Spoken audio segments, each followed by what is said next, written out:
नमस्कार दोस्तों, कैसे हैं आप सब। उम्मीद करता हूं कि आप लोग राजी पूर्वक से होंगे। तो चलिए आज की कहानी की शुरुआत करते हैं। आज ये कहानी जो हमें भेजे हैं, शेयर किए हैं, उनका नाम है नरेश कुमार। ये आज की घटना नहीं है। जब नरेश कुमार यंग थे और ट्रक चलाने का काम सीख रहे थे, साल 2004 की बात है। तो चलिए नरेश कुमार जी की ही पॉइंट ऑफ व्यू से इस कहानी का शुरुआत करते हैं। दोस्तों, मेरा नाम नरेश कुमार, लेकिन मैं नरेश ही नरेश से जाना जाता था। मैं पटना मीठापुर में मेरा परिवार रहता था। मेरे पापा भी थे जो रिक्शा चलाने का काम करते थे, और मेरी माँ भी अब कोठियों में, घरों में कुछ न कुछ करके, मेहनत करके, झाड़ू पोछा करके हमारा परिवार गुजर बसर होता था। मैं भी ज़्यादा पढ़ा लिखा नहीं था। मेरी घर की हालत कुछ ऐसी थी, अपना भी घर नहीं था। हम किराए के घर में रहते थे। किराया भी देना, घर का खर्चा भी उठाना, और भी बहुत सारे खर्चे थे। बहनों का भी शिक्षा था। अब बहन भी दो मेरी थी, एक नहीं दो बहन थी, और सबसे बड़ा मैं था। मेरे पिता कभी कभी अब ड्रिंक भी किया करते थे। जब उनके जेब में ज़्यादा पैसे आ जाते थे, रिक्शा से कमा लेते थे, और फिर वो आदत बन चुकी थी। ऐसी आदत बन चुकी कि घर में चूल्हा जले या न जले, लेकिन वो ड्रिंक जरूर करते थे। इसके लिए घर में लड़ाई भी होता था, झगड़ा भी होता था, और कभी कभी तो चूल्हा भी नहीं जलता था। ऐसी पोजीशन थी। तब मैंने सोच लिया कि अब मैं स्कूल तो जाता ही नहीं, तो मैं करूँगा क्या। रिक्शा तो मैं चलाने से रहा, मैं तो रिक्शा चला भी नहीं पाऊँगा, और ना मेरी इच्छा थी। तब मैं क्या करूँगा। तब मैं, मेरे एक दोस्त ने सलाह दिया कि तू ऐसा काम कर नरेश, ट्रक ड्राइवरी का काम सीख ले, और आगे चल कर के ये काम आएगा। अभी थोड़ा दिक्कत परेशानी होगी, क्योंकि ये लाइन ही ऐसी है, दूर दूर तक जाना पड़ता है, लेकिन खाने पीने के मौज रहती है। जो भी ड्राइवर तेरे साथ में होगा ना, भर पेट खाना खिलाएगा और वक्त पर खाना मिलेगा। खाने पीने का टेंशन मत कर। ट्रक बहुत मज़ेदार नौकरी है, लेकिन यही है कि घर से दूर रहना पड़ता है। मैं अब सोच लिया था। जब मेरे दोस्त ने कहा ना, तो मैं बोला भाई मेरी किसी ट्रक वाले से बात करा दे। तब कहने लगा कि मेरे एक जानकार हैं जिनका नाम है संतोष भैया। अभी उनका ट्रक बाहर गया हुआ है। जैसे ही आएंगे ना, तो मैं उनसे बात करूंगा, और फिर कोशिश करूंगा कि तू उनके ट्रक पर चला जा। क्योंकि एक बार मुझसे बोले भी थे कि कोई लड़का जो ट्रक सीखना चाहता है, तब मेरे पास में लाना, और पैसे भी देंगे। ऐसा बात नहीं है, पैसे भी देंगे, लेकिन उतना पैसा नहीं होता। लेकिन तेरा तो काम चल जाएगा, घर परिवार में मदद मिल जाएगी। तुझे तो खाने पीने का कोई मतलब नहीं, वो तो भैया ही खर्च करेंगे। सूखा पैसा बचेगा, जितना देंगे तो अपने पैसा माँ को दे देना। अब आखिरकार जब संतोष भैया आते हैं, और लड़का मेरे पास में आता है, कहता है नरेश चल तेरी बात हो गई है, तू अपना बोरिया बिस्तर बांध ले, एक दो कपड़े ले ले, और फिर मैं तुझे ट्रक पर नौकरी दिलवा देता हूँ। मैं माँ को पहले ही बता दिया था कि माँ मैं एक ऐसा काम करने जा रहा हूँ। तो माँ भी बोली कि ठीक है, तू इस घर से दूरी रहेगा तो बढ़िया है। अब तू देखता है ना अपने पिता को कि वो दारू पी के आते हैं, लड़ाई झगड़ा मेरे से करते हैं, अब ठीक भी नहीं है, तू यहाँ से दूरी रह, मैं अपने आप को जैसे भी अब चला लूँगी। मैंने बोला माँ मैं नौकरी करने जा रहा हूँ, और जो भी पैसा मिलेगा मैं आपको ला कर दूँगा। माँ बहुत खुश हो गई थी, मुझे गले से लगा लिया था। सच कहूँ ना कि मुझे रोना आ गया था उस वक्त में। मुझे लगा कि मैं जंग जीतने जा रहा हूँ, और वो मेरे लिए जंग से कम नहीं था। मैं पहली बार किसी नौकरी पर जा रहा था, वो भी ट्रक ड्राइवर बनने के लिए। सपना मेरा बहुत बड़ा था। आखिरकार माँ विदा करती है। अब फिर मैं जो भी थोड़ा बहुत अपना कपड़ा लत्ता जो पुराने होते हैं, साफ सुथरा करने का मौका ही नहीं मिला था। अब मैं जैसे तैसे कपड़ा अपने थैले में भर करके, एक चादर लेकर के अपने दोस्त के साथ चल पड़ा। अब वाकई में उस ट्रक पर एक लड़के की ज़रूरत थी। अब मुझे संतोष भैया ने रख लिया काम पर। सच कहूँ ना कि मैं समझ नहीं पाया था कि आखिर मैं इस लाइन में कैसे आ गया। मैं तो दूर तक नहीं सोचा था कि मैं कभी ट्रक चलाने का काम भी सीखूंगा। मुझे बहुत खुशी थी। मैं अपने दोस्त को बहुत धन्यवाद दे रहा था कि तुम्हारी वजह से ये काम मिला है। तब बोला संतोष दिल लगा के काम करना है, जितना जल्दी हो सके।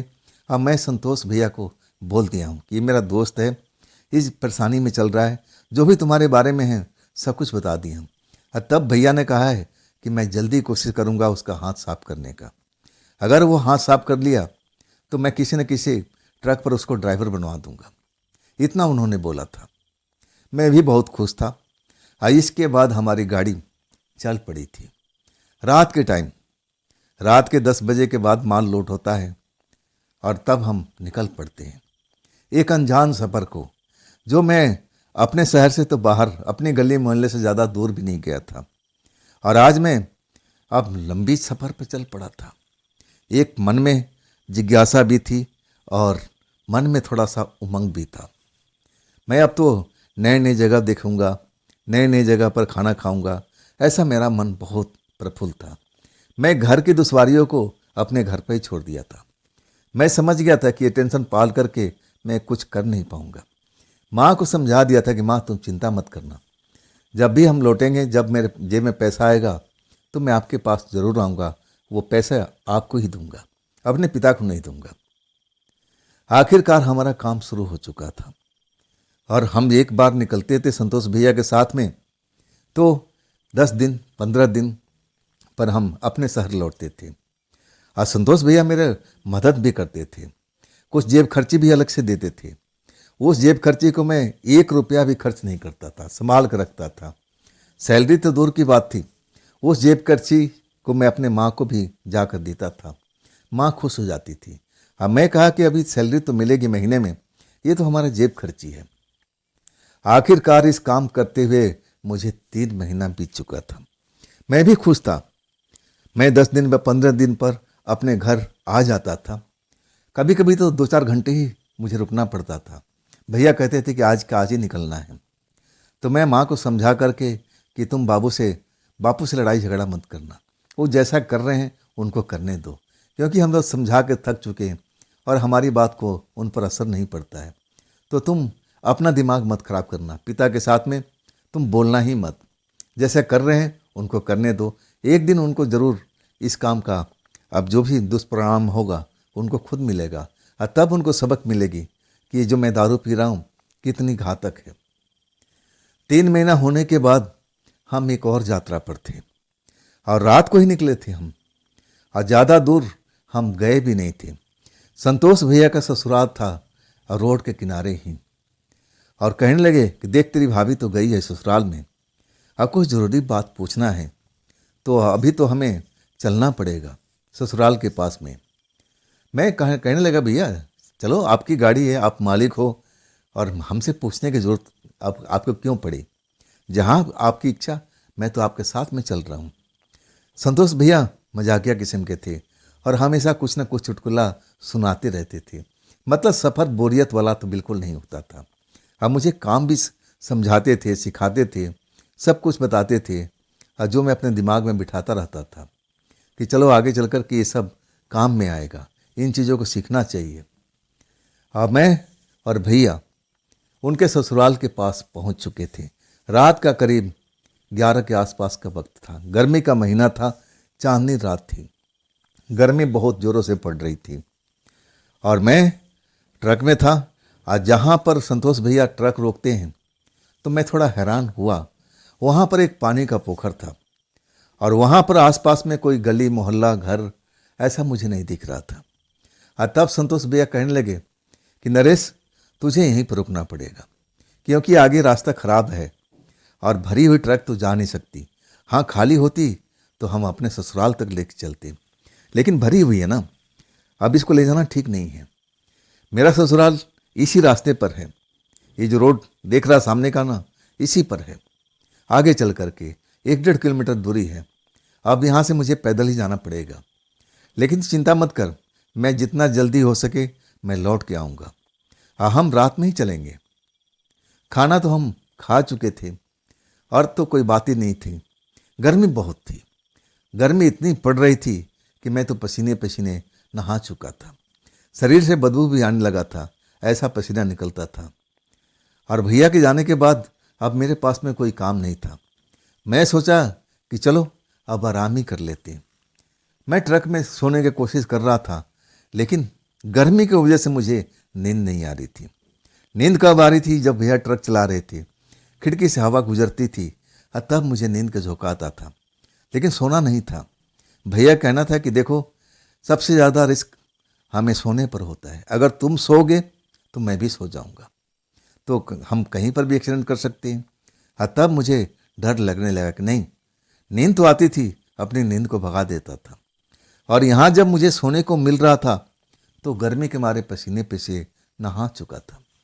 मैं सोचने लगा कि कहीं पर नल वल मिल जाता, ठंडा पानी मिलता तो मैं नहा लेता। मैं ये भूल चुका था कि जहाँ पर मेरी ट्रक खड़ी थी ना, कुछ ही दूर पे एक तालाब था। तालाब में पानी लबालब भरा हुआ था और मैं अपने ध्यान भी नहीं लाया। जब मुझे ध्यान आता है तब एक औरत सर पर तसला वसला रखे हुए, मतलब उसमें अब गंदा कपड़ा होगा या ना जाने क्या था, वो लेके आती है और उसको आते हुए मैं देख रहा हूँ। जिधर भैया गए थे ना, उधर से ही आती हुई दिख रही थी, सर पर बड़ा सा बर्तन रखे हुए। अब मैं उसको देखता हूँ कि भाई रात, आधी रात होने वाली है। चलो मान लिया कि चांदनी रात है, लेकिन औरत जात है भाई, ये रात में क्यों आ रही है? ये कहाँ जाएगी? इसके साथ में कोई पुरुष है नहीं। और मैं ऐसा समझता था कि रात में ऐसी सड़कों पर स्त्री को, लड़कियों को अकेले निकलना नहीं चाहिए, ज़माना ख़राब है भाई। लेकिन वो तालाब के पास पर आकर के रुक जाती है, चारों तरफ देखती है। कोई उसको देख रहा है कि नहीं देख रहा है, ना जाने किसको देख रही थी, ये तो नहीं मुझे पता। लेकिन मैं उसको देख रहा था। वो शायद मुझे देख पा रही थी कि नहीं देख पा रही थी। मैं ट्रक के अंदर में था, शीशा लगा हुआ था, अंदर लाइट थी नहीं। भैया चाबी लेके गए थे, चाबी होता तो लाइट भी जला देता। उसमें एक छोटा सा पंखा था, वो भी मैं चालू कर देता। लेकिन भैया कहना था कि अभी बैटरी हमारा थोड़ा कमज़ोर हो गई है और वो बैटरी बदलना है। इसलिए वो, अब मैं चाबी होता तो ज़रूर उसका इस्तेमाल करता, लेकिन चाबी थी नहीं। अब मैं उस औरत की बात कर रहा हूँ, जो औरत तालाब पर आ करके और वो बर्तन अपना सर से उठा करके नीचे रख देती है, चारों तरफ देखती है। जब उसको लगता है कि कोई नहीं है, तब वो कपड़े उसमें से निकालती है और तालाब में उसको साफ करने लगती है। गर्मी का टाइम था, मान लिया मैं, लेकिन ऐसा भी नहीं कि भाई घर से दूर कोई औरत जाए और इतनी वक्त में और एकांत में जाके तालाब पर कपड़ा धोने लगे। ये ठीक बात नहीं है। मेरे मन में अगर मेरे परिवार का कोई होता ना, तो मैं तो तालाब पर जाने भी नहीं देता, ना रात को घर से बाहर निकलने देता।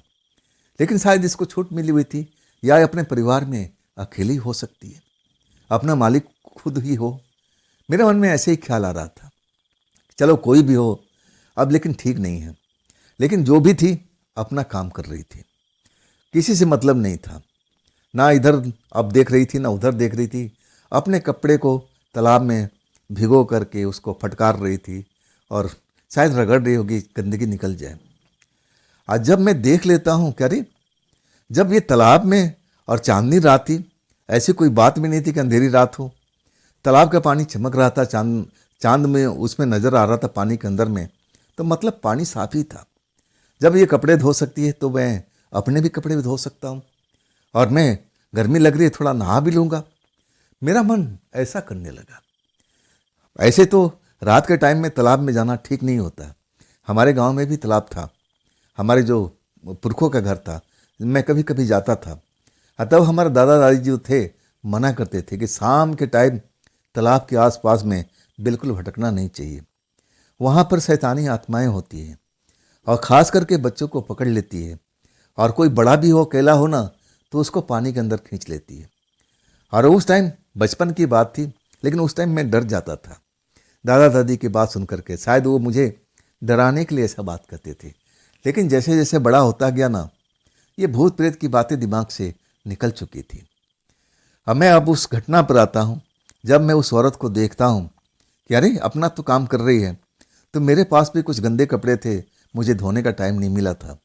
मैं सोचा कि चलो सब कुछ तो है मेरे पास में, बाल्टी है, लोटा है, साबुन नहाने का भी है, कपड़ा धोने का है, तो चलो हाथ साफ करते हैं। जब भैया आ जाएंगे तब तक गर्मी है, हवा चल रही है, कपड़े सूख भी जाएंगे और मैं नहा भी लूँगा, थोड़ा शरीर में ताजगी भी आ जाएगी। यही सोच करके बाल्टी में सारा कपड़े उठे रख करके साबुन वगैरह अब मैं चल देता हूँ। मैं उसके जब पास पहुंचता हूं ना, तब वह मुझे मोड़ करके देखती है। वैसे अपने काम में व्यस्त थी। पहली बार मैं चांद की रोशनी में उसको देखता हूं। वो जवान महिला थी। ऐसी भी नहीं थी कि कोई बूढ़ी हो, अधबुढ़ हो। बिल्कुल जवान लग रही थी। ऐसा लग रहा था कि शादी के 4-5 साल से ज़्यादा नहीं बीता होगा। खैर, भाभी जैसे दिख रही थी। अब मैं उससे कुछ बोला भी नहीं, और जात है भाई। मैं अलग ही एक साइड में होकर के और अपना काम करने लगा। मैं बाल्टी में पानी निकाल करके और अपना जो गंदे कपड़े थे उसको साफ करने लगा, साबुन लगाने लगा, निचोड़ने लगा। कब वो मेरे पीछे आकर के खड़ी हो गई। मैं तो अपने काम में मशगूल था। मैं दिन दुनिया से दूर था। मुझे लगा कि जल्दी जल्दी हाथ साफ कर लेते हैं, कहीं भैया आ गए तो फिर आधा काम रह जाएगा, अधूरा रह जाएगा। अब मैं जल्दी जल्दी साबुन कपड़ों में लगा रहा था, रगड़ रहा था। कब आके मेरे पीछे खड़ी हो गई, मुझे एहसास तक नहीं हुआ। एहसास कब होता है? जब वो मेरे बिल्कुल पास में सटक जाती है। तब मुझे एहसास होता है कि मेरे पीछे में कोई है। कहीं भैया तो नहीं आ गए अचानक। मुझे पहली बार ऐसे ही लगा था कि संतोष भैया तो नहीं आ गए। वो ऐसे ही करते थे, अचानक हैरान कर देते थे। मैं डर भी जाता था तो बड़े जोर से हंसते थे। बड़ा हंसमुख आदमी थे। मैं तो लगा कि बस भैया आ गए होंगे, अब तो काम खत्म, अब कपड़ा हमारा ऐसे ही रह जाएगा। लेकिन जब पलट के देखता हूँ ना, जब बड़े बड़े लंबे बाल मुझे झूलते हुए दिखाई देते हैं, तो ये भैया कहाँ से हो जाएंगे। पहली बार मैं उस औरत को अब देखता हूँ ना, उसका बदला हुआ रूप। आंखें बिल्कुल बड़ी बड़ी थी। आंखों में से जैसे लग रहा था कि चमक से निकल रही है। और जो चेहरा मैंने देखा था, वो चेहरा तो वैसे ही था लेकिन बदल चुका था। अब उस चेहरे में कुछ ऐसे दाग धब्बे, जलने कटने का, फोड़ा फुंसी जैसे किसी को हो जाता है, दाग धब्बे वैसे ही पड़े हुए थे। आंखों का रंग, ऊपर से चेहरे का सब कुछ देख करके अब मैं तो अब एकदम डर गया था। ये मेरे पीछे क्यों खड़ी है? इरादा क्या है इसका? जब मैं देख रहा था कि वहां पर कपड़े धो रही है, कब वहां से उठ करके मेरे पीछे आ गई, मुझे तो ध्यान भी नहीं था। अचानक मैं झटके से उठ के खड़ा हो जाता हूँ। हाँ जी, हाँ जी, आप कौन हैं? आप कौन मेरे पीछे खड़ी हैं? अब मैं पुरुष था तो भाई इतना ही तो मैं कर सकता हूँ। औरतों का आदर करना तो हमें सिखाया गया था। मैं अभी तक अब उसको वही वर्त समझ रहा था। मुझे लगा कि चांद की रोशनी में मैं ऐसे ही देखा था, शायद मेरी नज़र का धोखा है। तब तक तो वो मुझे धक्का दे चुकी थी अपने दोनों हाथों से, और उसके हाथ में इतने गंदे थे, फूहड़ थे, मैं तो संभल भी नहीं पाया। ना तो अपने मुंह से एक अल्फाज तक बोली थी। बस जब तक मैं उससे पूछता, तब तक अपने दोनों हाथों से मुझे धक्का ही दे दिया। अब बिल्कुल हौले से, लेकिन वो हौले वाला जो हाथ था ना, बहुत शक्तिशाली मुझे महसूस हुआ था। सीधा छाती पर दबाव, ऐसा तेज दर्द उठा था कि मेरे जैसे पसली टूट गई हो। छपाक से मैं पानी में गिरता हूँ, उसी पोखर में, उसी तालाब में जिसमें मैं कपड़े धो रहा था। मैं एकदम कांप गया था। वो पानी में नहीं उतर रही है, मैं पानी में गिरा हुआ हूँ। वो मेरे सामने में सूखी जमीन पर खड़ी हुई और फिर अपना लंबा हाथ बढ़ा रही थी। अब उसके कद के हिसाब से हाथ होता है, लेकिन उसका विशेष हाथ बढ़ा हुआ देख करके मैं तो चीखने लगा, चिल्लाने लगा। मैं समझ गया कि मेरे दादा दादी जो कहते थे ना कि पानी, तालाब के पास में ऐसी शक्तियाँ होती हैं जो छोटे बच्चे को या जवान भी हो, अकेला हो, तो उसको पानी के अंदर खींच लेती है। ये तो मुझे पानी के अंदर धक्का दे दिया था। खुद सूखी जमीन पर खड़ी थी और अपना हाथ लंबा कर दिया था, और वो हाथ मुझे डुबोने के लिए पानी में, वो हाथ मेरे सर पर आ चुका था। और हाथ का वजन ऐसा लग रहा था कि जैसे ना जाने कितना भारी वजन रखा हुआ है। उस वजन को मैं बर्दाश्त नहीं कर पा रहा था। ऐसे लग रहा था कि मैं पानी में डूबता जा रहा हूँ, डूबता जा रहा हूँ। उसका इरादा सिर्फ मुझे मारने का था और कुछ नहीं। वो सिर्फ चाहती थी कि मैं पानी के अंदर डूब करके और अपनी सांसें तोड़ दूं, बस। और मैं डूब भी गया था। बस बस नाक तक मेरा पानी पहुंच गया था, और उसके बाद थोड़ा सा तो टाइम लगता, मैं गहरे पानी में डूब जाता। कम भी पानी होता तो अब ऐसी दबाव मैं झेल नहीं पाता। इतना तगड़ा दबाव था उसके हाथों में, जैसे वो मशीन हो, जैसे बोझनी मशीन जो मुझे दबा रही हो पानी के अंदर में, अब मुझे दबा करके मारना चाहती हो। लेकिन ऐसा वो कर भी नहीं पाई। बस थोड़ा सा गैप रह गया था। अगर एक बार वो कोशिश करती तो शायद मैं पानी के अंदर होता। अब मुझे तो कोई देख भी नहीं पाता कि मैं कहाँ हूँ, मैं कभी था यहाँ पर। अब बाद में पता चलता। उसी टाइम संतोष भैया आ चुके थे और उनके साथ में 2-3 लोग थे उनके ससुराल के, जो छोड़ने के लिए आए थे। सभी के हाथों में चांदनी रात थी, लेकिन लठ भी था और टॉर्च भी था। जब वो देख लेते हैं ना कि मैं ट्रक में नहीं हूँ, ट्रक खुला हुआ है, तब शायद उनको पता चल गया था कि मैं तालाब के पास तो नहीं हूँ, क्योंकि बाल्टी में निकाल चुका था। बाल्टी से अंदाज़ा मिल गया होगा और वो देख भी लेते हैं वहाँ से, वो तालाब पास में था, कि भाई बाल्टी है, कपड़ा है, लेकिन संतोष नज़र नहीं आ रहा। जब टॉर्च करके रोशनी आप पूरा मारते हैं, तब मुझे वो उस कंडीशन में देख लेते हैं जैसे मैं खुद ना रहा हूँ। वो जो चुड़ैल थी, भूतनी थी, जो भी शक्ति थी, भैया को नज़र नहीं आ रही थी। जितने लोग थे वो किसी को भी नज़र नहीं आ रही थी। बस वो मुझे देख रहे थे कि मैं पानी के अंदर में खुद डुबकी लगा रहा हूँ, ऐसा उन लोगों को मानना था। संतोष भैया बहुत गुस्से में थे। ये क्या कर रहा है तू, पानी के अंदर में कैसे चला गया? तुझे मालूम नहीं है ये भूतहा तालाब है, यहाँ कोई फटकता नहीं है। लेकिन मैं उस बोलने के कंडीशन में था ही नहीं। तब भैया दौड़ते हुए आ गए थे। उनको लग गया कि मेरे साथ में कुछ ना कुछ हो रहा है। तब उनमें से 2 लोग पानी में उतरते हैं, वो भी टॉर्च की रोशनी में। तब तक मैं देखता हूँ कि वो चुड़ैल जो मुझे दबा रही थी अभी भी मेरे सामने में खड़ी दिखाई दे रही थी और उसका पंजा मेरे सर पर ही था। वो अब कोशिश कर रही थी कि मैं दबा के अब एक तरह से मैं ख़त्म कर दूं, लेकिन मदद पहुंच चुकी थी। जैसे ही मदद आ जाती है ना, चुड़ैल जहाँ से एकदम गोली की तरह भाग जाती है मेरे नज़रों के सामने में, और उधर ही भागती हुई चली जा रही है जिधर से आती हुई दिखी थी। अब मुझे निकाला गया तालाब से। मेरी हालत ख़राब थी। मैं कितना पानी तालाब का गंदा पी चुका था मुझे नहीं मालूम। उल्टी सी आ रही थी, आंखें बड़ी बड़ी हो गई थी। अब भैया मुझसे सवाल पर सवाल, तू क्या करने गया था? ये कपड़ा धोने की जगह है, ये भूतहा तालाब है। यहाँ तो चलो दिन की बात अलग है, दिन में तो यहाँ भैंस भी नहाती है, लोग बाग कपड़े भी धो लेते हैं, लेकिन शाम होने के बाद में यहाँ कोई फटकता भी नहीं है। मैं सब कुछ सुन रहा था, लेकिन अपने होशो हवास में नहीं था। बोलने का बहुत कुछ था, लेकिन मैं बोल नहीं पा रहा था। तब भैया के ससुराल के लोग कहने लगे, अभी नहीं बोलेगा, थोड़ा वक्त लगेगा, ज़रूर बोलेगा। अगर नहीं बोलेगा तो फिर हमें ओझा बाबा के पास ले जाना पड़ेगा। और वही हुआ, मैं बोल नहीं पा रहा था। ऐसा लग रहा था कि कोई मेरा गला को दबा रहा है, ऐसा लग रहा था कि गले में कुछ चुभ रहा है।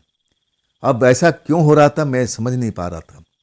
आखिरकार जब मेरी हालत और ख़राब हो जाती है, तब भैया के ससुराल के लोग अब मुझे लेकर चलते हैं, साथ में भैया चलते हैं, ट्रक को लॉक कर देते हैं। पहले मेरी जान बचाना जरूरी था, ट्रक तो और भी आ जाएगी, भैया का कहना था।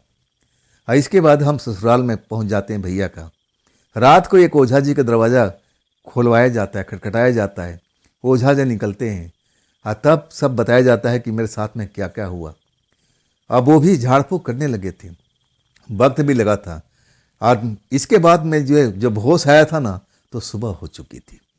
सुबह का अब सूरज निकल चुका था, लालिमा हर तरफ फैली हुई थी। तब जाके मैं पूरे होश में आया था। भैया से बातचीत शुरू कर दिया था। भैया नाराज थे और कहने लगे गलती मेरी है, मुझे बताना चाहिए था, मैं बता नहीं पाया। मैं सोचा कि तू तालाब में थोड़ी जाएगा, मेरी गलती है, मैं अपनी गलती को मानता हूँ। और आखिरकार मैं स्वस्थ हो गया था झाड़ फूँक करने के बाद में। अब इसके बाद मैं अपने गांव का जो घर वाला तालाब था, कभी भी जाता हूँ ना, तो रात के टाइम तालाब के पास तो बिल्कुल नहीं गुजरता हूँ। उस दिन जो मेरे साथ में हुआ था, ये क्या था, कौन थी वो लेडीज? कोई चुड़ैल थी, कोई डाकनी थी या पिशाचनी थी, कहा नहीं जा सकता। लेकिन थी, वो मुझे मारना चाहती थी, वो कोई भूतहा शक्ति ही थी, जितना मुझे पता था। तो दोस्तों ये थी आज की भेजी हुई नरेश जी की आप बीती। ये आप बीती आपको कैसी लगी कमेंट में ज़रूर बताइएगा। और दोस्तों अगर आपके पास भी ऐसी कोई घटना है जो आप मुझ तक पहुंचाना चाहते हो तो आप मुझे इंस्टाग्राम पर, मेरे व्हाट्सएप नंबर पर, मेरे मेल आईडी पर आप अपनी घटना को मुझे शेयर कर सकते हैं। और दोस्तों ये भी चैनल आप ही का है तो इसको भी अपना प्यार दीजिए, दुलार दीजिए, लाइक कीजिए, सब्सक्राइब कीजिए, अपने दोस्तों को शेयर कीजिए और हाइप वाले बटन को अवश्य दबाइएगा। तो दोस्तों फिर हम जल्द मिलते हैं इसी चैनल पर, इसी टाइम पर। आप लोग अपना ध्यान रखिएगा। नमस्कार।